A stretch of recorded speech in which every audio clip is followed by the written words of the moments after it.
आज़ादी बचाओ news channel में सभी दर्शकों का स्वागत है। कोरोना के बढ़ते मामलों को लेकर आए दिन देश ही नहीं बल्कि पूरी दुनिया में इस चैन को रोकने के लिए अनेक प्रकार की कोशिशें की जा रही हैं, जिसके चलते महाराष्ट्र सरकार के सामने कोरोना के संक्रमित को बढ़ती संख्या को देखते हुए महाराष्ट्र सरकार ने जो है कई प्रकार के नियम और साथ ही साथ लॉकडाउन के नए नए तरीके भी निकाले।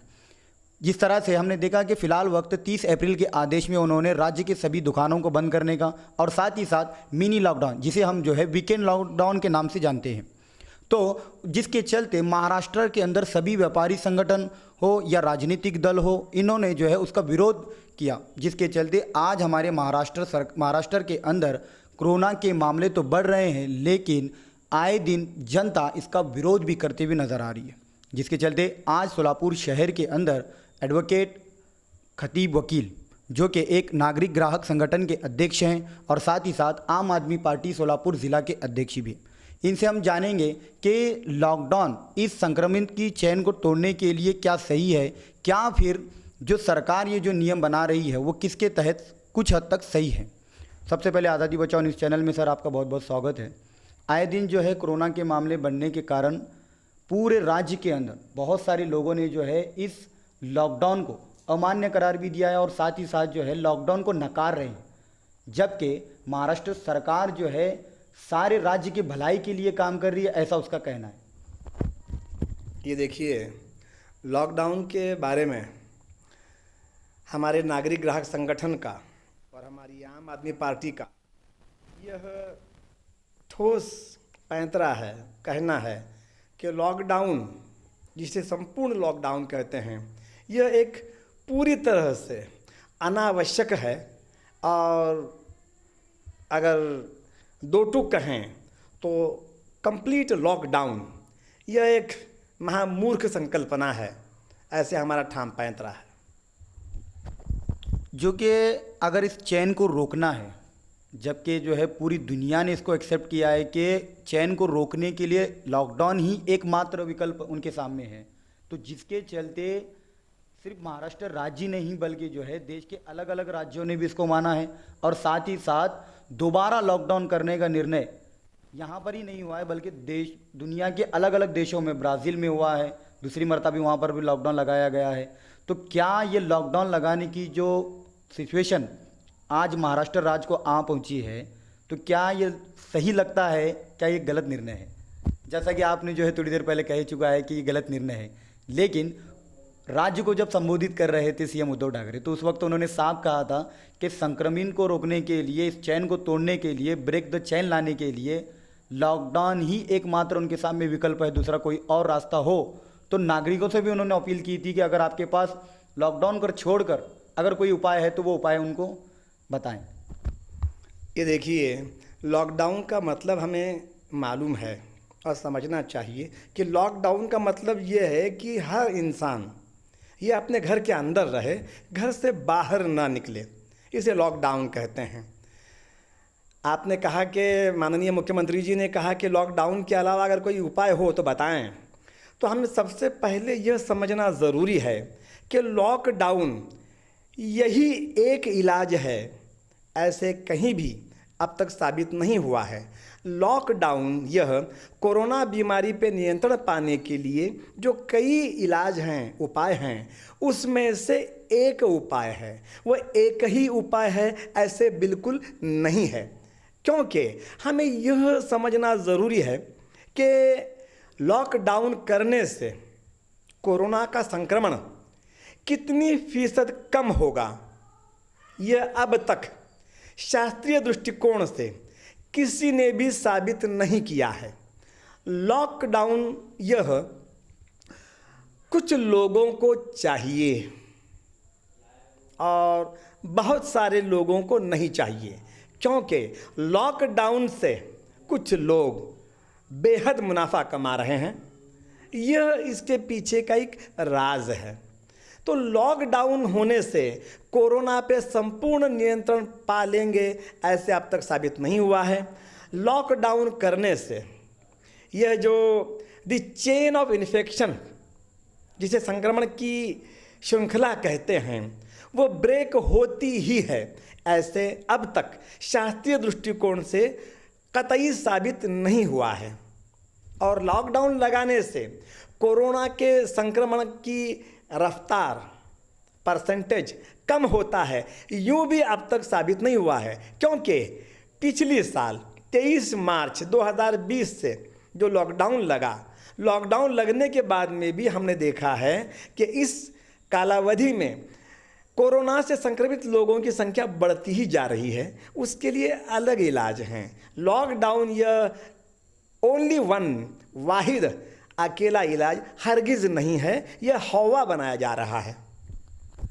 ये तो बिल्कुल सही बात बताई आपने, जो है तत्व की बुनियाद पर बताया है कि किस तरह से जो है परसेंटेज में वृद्धि होती ही जा रही है, चाहे वो लॉकडाउन हो या लॉकडाउन ना हो। लेकिन हमारे महाराष्ट्र राज्य की अगर हम बात करेंगे, हॉस्पिटल्स की अगर हम बात करेंगे, मेडिसिन्स की अगर बात करेंगे, सुविधाओं की अगर बात करेंगे, तो लगभग महाराष्ट्र के अंदर जितने भी हॉस्पिटल्स हैं वहाँ पर जो है बेड्स कोलैप्स होने के डगार पर है। यानी कि वहाँ पर उन सुविधाओं को मरीजों तक वो पहुंचा नहीं सकते, जिसके कारण ये संक्रमित की चेन को थोड़ी सी धीमी करने के लिए जो है उन्होंने लॉकडाउन का निर्णय लिया होगा।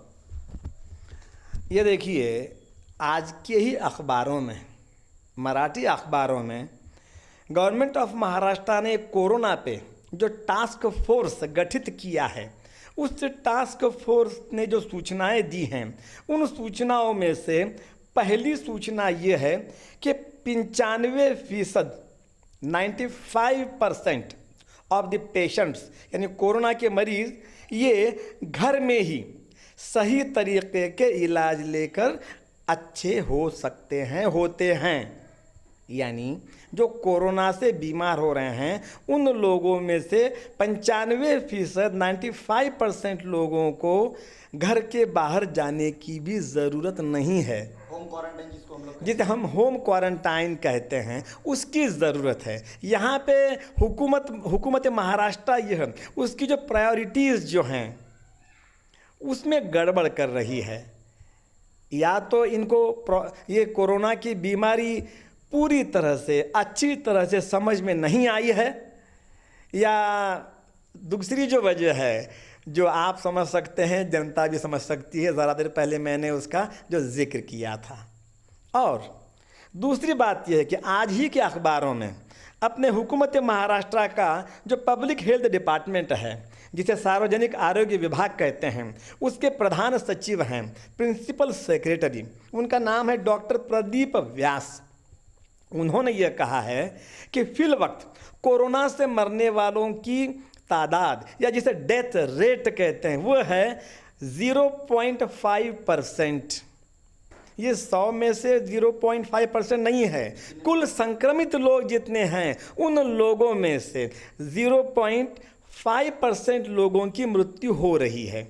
और उन मृत्यु में किसका प्रमाण ज़्यादा है? जो बूढ़े लोग हैं, जिनके शरीरों में पहले कोमॉर्बिडिटीज़ हैं, यानी गंभीर बीमारियां हैं, जैसे डायबिटीज़ है, मधुमेह है, श्वसन के विकार हैं, हाइपर ब्लड प्रेशर है, जो धूम्रपान करते हैं, सिगरेट नोशी करते हैं, जो शराब पीते हैं, ऐसे लोगों की मरने की तादाद ये इसमें ज़्यादा है। और एक बात बताते चलें, हम जानना चाहिए कि जिन बीमारियों में उसके प्रसारण का, इन्फेक्शन का रेट हाई होता है, उन बीमारियों के सिलसिले में मृत्यु दर ये कम होती है। और जिन बीमारियों में इन्फेक्शन का परसेंटेज रेट कम होता है, वैसी बीमारियों में मृत्यु दर ये ज़्यादा होती है। इसलिए नाचीज़ का यह ठोस कहना है कि कोरोना का हवा ज़्यादा किया जा रहा है, डर ज़्यादा बढ़ाया जा रहा है। तो ये लॉकडाउन का करने का जो निर्णय सरकारें ले रही है, इसका सीधा या डायरेक्ट तौर पर किसको फ़ायदा पहुंच रहा है? लॉकडाउन का ये जो निर्णय लिया जा रहा है, इसका फ़ायदा सबसे पहले जो बड़ी बड़ी कॉरपोरेट्स की जो मेडिकल कंपनीज़ हैं, दवाइयाँ बनाने वाली कंपनियां हैं, उनको फ़ायदा हो रहा है। किस प्रकार से? जो उनकी तरफ से जो वैक्सीनेशन बनाए जाते हैं, और अगर आप देखें तो कोरोना बीमारी से लड़ने के लिए सबसे ज़्यादा ज़रूरत है होम आइसोलेशन की, जिस पर हमारी आम आदमी पार्टी की दिल्ली सरकार ने, केजरीवाल सरकार ने ज़्यादा से ज़्यादा जोर दिया है। और अब गवर्नमेंट ऑफ महाराष्ट्र ही नहीं बल्कि हुकूमत हिंद भी, प्रधानमंत्री जी भी, केंद्रीय स्वास्थ्य मंत्री भी यही बात कह रहे हैं।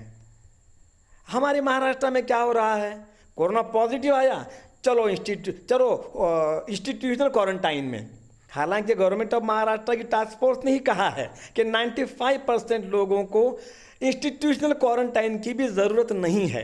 यानी कि जो सरकार अभी लोगों को क्वारंटाइन सेंटर में ले जा रही है उसकी भी लगभग ज़रूरत नहीं है, जबकि सरकार का ये कहना है कि क्वारंटाइन सेंटर में ऐसे ही व्यक्तियों को ले जाया जाता है जिनके घर में होम क्वारंटाइन करने की सुविधाएं नहीं है। ऐसी स्थिति में उन लोगों को क्वारंटाइन सेंटर ले जाया जा रहा है। अब आपको बता दूं, अब नाम नहीं बताऊंगा, लेकिन बहुत ही जिम्मेदारी के साथ में नाचीज़ के एक दोस्त हैं जो उसके हम पेशा हैं, वह 30 मार्च से 9 अप्रैल तक सिंहगढ़ कॉलेज जो है पूना रोड पे अपोजिट टू सोलापुर यूनिवर्सिटी, वहाँ के इंस्टीट्यूशनल क्वारंटाइन में थे। उन्होंने बताया कि लॉकडाउन यह वेड़ेपना आहे, पागलपन, ऐसे उनके अल्फाज हैं। वहाँ पे कोई सुविधाएं नहीं दी जाती हैं, वहाँ पे खाना बहुत ही हल्के दर्जे का आता है, वहाँ पे डेली उनको चेकअप करने के लिए डॉक्टर्स नहीं हैं, एक नर्स है जो 4-5 गोलियां देती हैं। कोरोना के ऊपर परफेक्ट दवाई अब तक ईजाद नहीं हुई है, विटामिन सी। जबकि हमारे प्रधानमंत्री का साफ तौर पर कहना है कि वैक्सीनेशन हमने काढ़ी है। वैक्सीनेशन करने के बाद में भी कुछ लोगों को कोरोना हुआ है। हमारे सोलापुर ज़िले की डीएसपी साहिबा सातपुते मैडम, उन्होंने टीका लिया था, फिर भी उनको कोरोना हुआ। हमारे सोलापुर के कलेक्टर जी मिलिंद शंभरकर जी, 2 बार उनको कोरोना हो गया। सोलापुर महानगर पालिका के म्यूनिसिपल कमिश्नर पी शिवशंकर, इनको कोरोना हो गया। तो ये बहुत ही पेचीदा मसला है। तो इसलिए मैं बार बार ये कहना चाहता हूँ कि हुकूमत की प्रायोरिटीज़ ये गलत दिशा में जा रही है, इसका हवा ज़्यादा हो रहा है और इसका कुछ गिने चुने लोग ये इसका नाजायज़ फ़ायदा ले रहे हैं। जैसे कहते हैं कि मराठी के अंदर कहते हैं दुष्काळ आवडे सर्वांना, यानी जो कहत होता है, ड्रॉट होता है, अकाल जिसे कहते हैं, वो कुछ लोगों को चाहिए होता है। वैसे कोरोना का डर फैलाकर कॉरपोरेट सेक्टर को फ़ायदा ये पहुंचाया जा रहा है। इसीलिए जो है जो भी नियम वो निकाल रहे हैं, जिस तरह से हम जितने भी आदेश सोलापुर महानगर पालिका के हो या ज़िलाधिकारी के हो, जितने भी जीआर उन्होंने कोरोना को लेकर निकाले हैं, उन जीआरों में यही कहा गया है कि लगभग अभी पिछले 2 दिनों की अगर हम बात करेंगे तो उस जीआर में साफ तौर पर कहा गया था कि जितने भी बड़े कंपनीज़ हैं, जैसे MIDC के तौर पर हो, इंडस्ट्रियल एरिया हो, वहाँ पर 50% लोग काम कर सकते हैं और 50% काम नहीं कर सकते। जबकि छोटे मोटे जो व्यापार करने वाले जो लोग हैं, शहर के अंदर हो या गांव के अंदर हो, उनकी दुकानें पूरी तरह से बंद की गई थी। तो इसका फ़ायदा डायरेक्ट कॉरपोरेट सेक्टर को होता हुआ दिखाई दे रहा है। मैं पहले भी आपको बता चुका हूँ कि कॉरपोरेट सेक्टर के बॉसेस जो हैं, यही लोग आज देश के अप्रत्यक्ष मालिक हो चुके हैं। अब देखिए, कलेक्टर साहब या सोलापुर म्यूनिसिपल कॉरपोरेशन के कमिश्नर पी शिवशंकर साहब, इन्होंने उसूल निकाले हैं कि भाई शादी ब्याह हो तो 20-25 से ज़्यादा लोग नहीं चाहिए। लेकिन पंढरपुर विधानसभा में जो चुनाव हो रहे हैं, उसकी अगर आप SOP देखें, इन्हीं कलेक्टर साहब ने की है कि वो मैदान के 50%। और अगर आपने देखा तब तो महाराष्ट्र के उप मुख्यमंत्री अजित पवार की सभाएं आपने देखी, महाराष्ट्र के मंत्री, जल संपदा मंत्री जयंत पाटिल साहब की हाल ही के मंगलवेढ़ा की आपने मीटिंग देखी, फडणवीस साहब की मीटिंग देखी, तो वहाँ पे इस लॉकडाउन का ये जो फिज़िकल डिस्टेंसिंग, मैं सोशल डिस्टेंसिंग का शब्द प्रयोग में नहीं करता, फिज़िकल डिस्टेंसिंग, उसकी धज्जियाँ उड़ती हैं। वहाँ पुलिस कोई कार्रवाई नहीं करती, लेकिन आम आदमी पे, गरीब आदमी पे डंडे बरसाती है। और यही एक वजह है कि आम आदमी के दिलों में, जनता के दिलों में हुकूमत के ख़िलाफ़, कलेक्टर के ख़िलाफ़ और सोलापुर म्यूनिसिपल कॉरपोरेशन के कमिश्नर के ख़िलाफ़ बहुत बड़ा गुस्सा है और संतोष है, और वह जायज़ है। तो फिर ये लॉकडाउन लगाना एक तरह से जो है सीधे तौर पर आपकी बातों से लग रहा है कि ये बिल्कुल गलत फैसला है। तो संवैधानिक रूप से अगर बात करेंगे तो ये लॉकडाउन लगाने की जो परिस्थिति आती है, क्या ये संवैधानिक रूप से सही होती है या गलत होती है? अब देखिए, वैसे तो संविधान का जो अनुच्छेद 21 है वो कहता है कि आदमी को इज्जत से जीने का हक़ है, और इज्जत से जीने के अंदर उसकी घूमने फिरने की आज़ादी भी है। और अब लॉकडाउन में आप क्या करते हैं, घरों के अंदर उन्हें जेल या कैद कर रखते हैं। तो ये बहुत बड़ा संवैधानिक पेचीदा मसला है। इस मसले पे सुप्रीम कोर्ट ऑफ इंडिया के अंदर एक PIL दाखिल हुई है, लेकिन अफसोस के उसमें तारीखें बहुत दूर की दी गई हैं।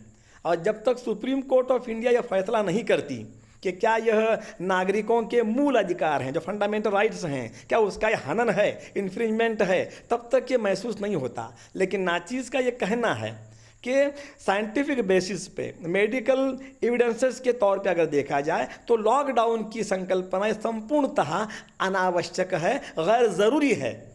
लॉकडाउन लगाए बगैर भी आप इस कोरोना की बीमारी पे संपूर्णतः नियंत्रण ला सकते हैं। उसमें गवर्नमेंट ऑफ महाराष्ट्र ये टोटली फेल हो रही है। एक आखिरी सवाल कि अब जो कोरोना को देखते हुए लॉकडाउन लगाया जाने वाला है, ऐसी बहुत सारी न्यूज़ें, बहुत सारी न्यूज़ चैनल्स वगैरह हो या बहुत सारे सूत्रों के अनुसार जो है कहा जा रहा है, तो अगर लॉकडाउन होगा तो इसका सबसे बड़ा बोझ किन लोगों पर आएगा? देखिए, लॉकडाउन का सबसे ज़्यादा फ़ायदा हो रहा है अमीरों को और हमारे लोक प्रतिनिधियों को और सरकारी नौकरों को। इनके अलावा तमाम लोगों का नुकसान हो रहा है। जिन लोगों के हाथ पर पेट हैं, जो रोज़ कमाते हैं, वो भूखे मरने वाले हैं। इस सरकार की, इस हुकूमत की ये पॉलिसी नज़र आती है, ये शक आता है। इनकी पॉलिसी ये है कि आप कोरोना से मत मरो, भूख से मरो, और ये बहुत ही गलत है। इसके इलाज हैं, वो सरकार नहीं कर रही है।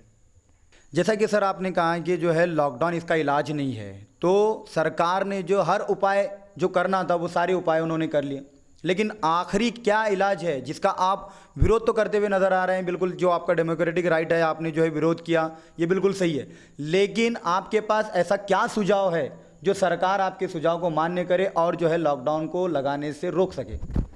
देखिए, सरकार ने जो करने चाहिए वो इलाज नहीं किए हैं, और जो करना ज़रूरी नहीं है वो कर रही हैं।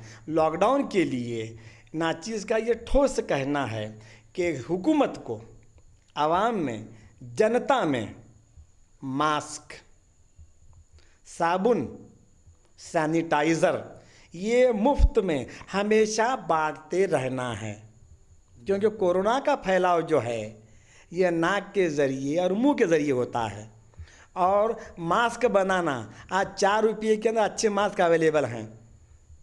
महाराष्ट्र की पॉपुलेशन 11 करोड़ है, कितने जाएंगे? 5,000 करोड़। एक हफ्ते में 5,000 करोड़, ये रकम ज़्यादा नहीं है, लेकिन हुकूमत की यह इच्छा शक्ति नहीं है। और हुकूमत के पास में ना अस्पताल हैं, ना इधर कभी ख्याल दिया है। किसी भी गवर्नमेंट ने, एक्सेप्ट दिल्ली गवर्नमेंट ने, अब तक आज़ाद भारत की तारीख़ में अब तक अपने बजट के कुल 3% से ज़्यादा रकम यह हेल्थ के लिए रिजर्व नहीं रखी है, और ये उसके जो पाप हैं उसके अंजाम आम आदमी भुगत रहा है। तो ये थे हमारे साथ एडवोकेट खतीब वकील साहब, जिन्होंने साफ तौर पर जो है कोरोना को लेकर जो हवा मचा रखा है, कोरोना को लेकर जो है लॉकडाउन को लेकर सारे लोगों के अंदर भयभीत का माहौल बना हुआ है। लॉकडाउन ना करते हुए भी इस स्थिति पर काबू पाया जा सकता है होम आइसोलेशन के ज़रिए।